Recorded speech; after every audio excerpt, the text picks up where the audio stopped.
Lewis and his three companions were breathing hard. They kept glancing nervously back across the plains for any signs of the horseback riders. "What happened?" John Coulter asked. "Did you kill the Blackfeet?" "We killed two of them in a scuffle, so we must hurry," Lewis said. "The other Blackfoot braves have probably gathered a large war party by now." The men quickly loaded their gear aboard the canoes and pushed off.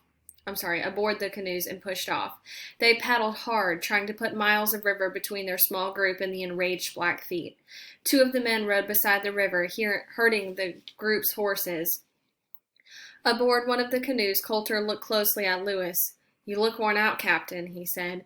"We rode for a day and a night, only stopping briefly to rest the horses. Then we rode all the next day," Lewis explained. He rubbed his neck. "I'm not just worn out, I've never been so sore in my life." That night the explorers made camp on the far side of the river, just to be sure that the Blackfeet could not ambush them in the dark. After posting a heavy guard, Lewis crawled on top of his bedroll. It began to rain, but there was no shelter near the camp. Seaman settled down next to Lewis, and Lewis threw one arm over the dog's warm body, and then he fell into a deep, dreamless sleep. When he awoke in the morning, he and Seaman were both drenched. Paddling hard, they headed away from the Blackfoot territory. The sooner they reached the spot where the Yellowstone River flows into the Missouri River, the sooner they would have all 33 members of the Corps in their fighting forces. They reached the spot on August 7th, but Clark's group was not there. The explorers pulled the canoes onto the banks and searched for signs of the rest of the Corps. They found the ashes of a campfire and footprints.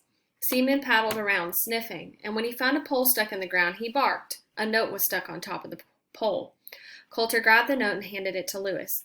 "It's from Captain Clark," Lewis announced. "He says they moved their camp downstream because the mosquitoes were more plentiful than game at this spot, so we proceeded on." "All right, let's pull out those paddles," called Coulter as he splashed into the river. Lewis's group kept traveling. Although they found several more notes at abandoned campsites, they couldn't tell how far ahead Clark had led his party. On August 11th, Lewis spotted elk on an island.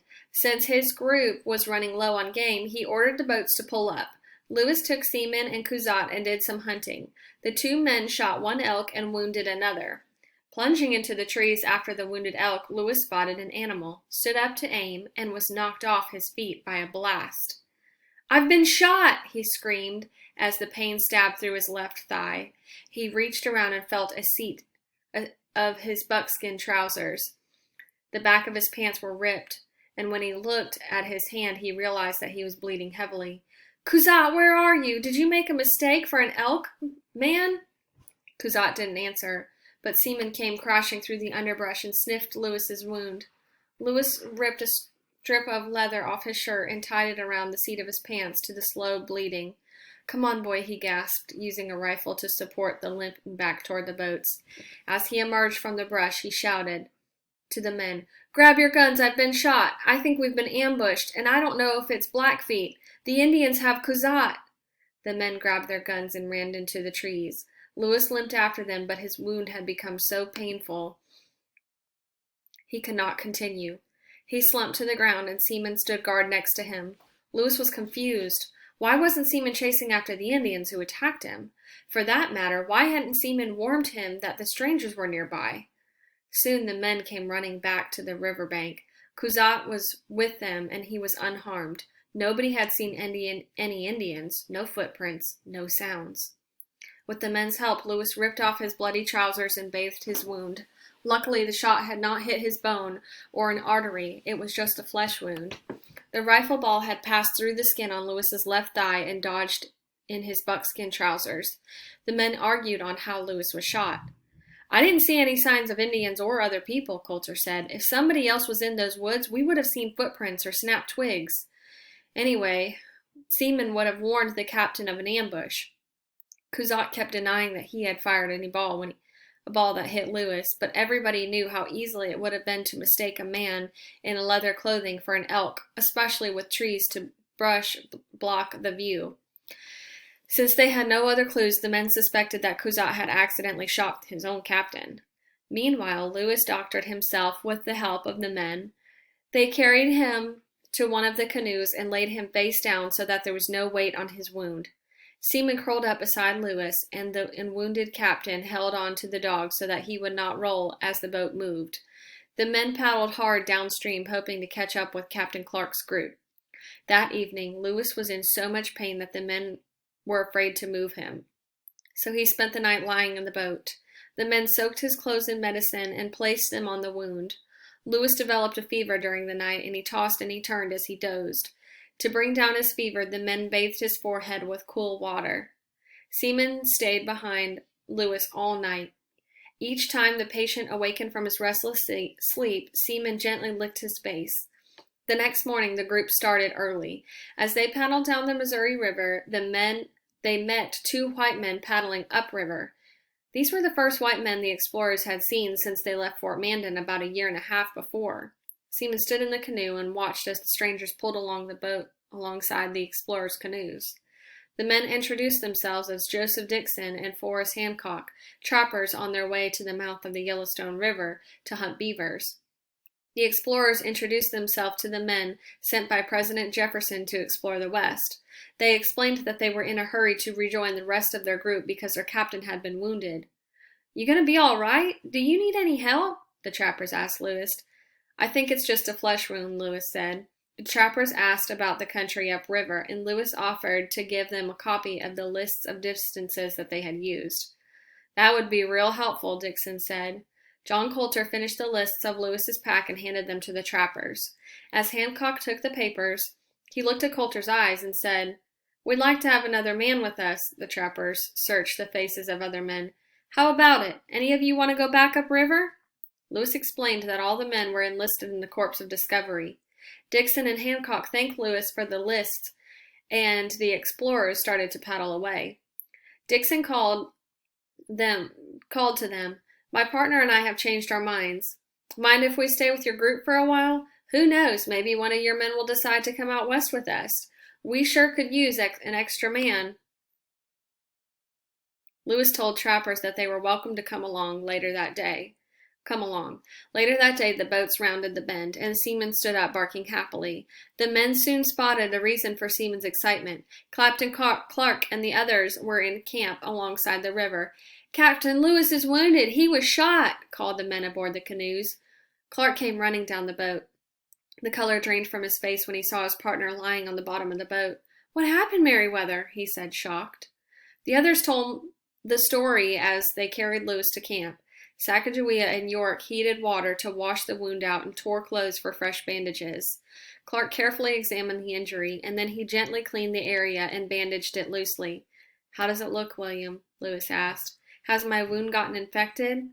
"I think it's pretty clean," Clark said. "The skin should heal in a few weeks. The ball ripped out a hunk of your flesh, but it didn't do any serious damage." "That's a relief," Lewis said. "When the pain became so bad I couldn't walk, I was afraid the injury was worse." "This is quite a piece of bad luck, though," Clark said, frowning. "We've come all this way back from the Pacific. We're practically in the Mandan villages now, and you've been shot. And by one of our own men, it seems." Clark shook his head. "Well, thank God it's not too serious." Lewis looked at Clark and grinned. "I guess you won't be able to complain about me sitting around too much." Clark broke into a laugh. "No, Meriwether, I dare not say you won't be sitting around at all after quite some time." When Clark finished doctoring Lewis, Sacagawea knelt by the patient's side and gently fed him some broth. The captains recounted the events that happened on their separate routes. Clark was shocked to hear about Lewis's fight with Blackfeet. "It's a miracle you weren't wounded or killed in that encounter, Meriwether." While the captains were talking, Seaman made a quick run through the camp to greet the men. When he spotted George Shannon, he ran to the young man. Shannon knelt and scratched Seaman's back and thighs. The dog twisted his head around, his mouth open, and it looked like a grin. After a few minutes, Seaman wiggled free and trotted back to Lewis's side. As soon as Seaman returned to the group gathered around Lewis, York tossed a stick for him to retrieve, but Seaman merely wagged his tail. "Okay, Seaman, I get it," York said. "No playing games while you've got a patient to look after. Is that it, boy?" Seaman woofed and nuzzled York's hand. Later on, Sacagawea took Pomp off his cradle board to feed him. Seaman edged close to the baby and nuzzled a soft greeting. Pomp buried his hands in the dog's fur and said, Seema! Sacagawea paused, surprised. She waited to see if Pomp would repeat the words. Louis hoisted himself onto an elbow and said, Janie, did I just hear Pomp say Seaman's name? Sacagawea shrugged. I don't know, she said. Seaman gently nudged little Pomp, and he bathed the baby's face with his sticky tongue. The spit spat made Pomp giggle, and he repeated, Seema, Seema, in a loud voice. Sacagawea looked at Louis. Yes, I think he did say Seaman's name, she smiled proudly. Louis laid his head down on a bedroll and sighed. It was a very good feeling to be together again with Clark and the rest of the Corps of Discovery. His wound throbbed, but he was not worried about it. Clark had taken good care of it and declared that it was not serious. Later that night, Louis wrote in his journal for the last time on the expedition. He noted that it hurt to hold himself in a position to write. Captain Clark took over the job of recording the journey. Before he fell asleep, Louis called Seaman to his side. Stroking the dog's fur, he reflected on the events of the past month. Near the end of their journey, the expedition had met up with some Blackfeet and some bad luck. But their luck was changing. The Corps of Discovery was all together again, and soon they would be heading home. All right, guys, we finished everything for today. So tomorrow's our last day in this book with Seaman, and we'll finish chapter 15 tomorrow, and then you'll be able to take your AR quiz. And remember, I told you guys, this book is worth a lot of points. So make sure you tune in, and I look forward to hearing from you guys. Talk to you soon. Bye.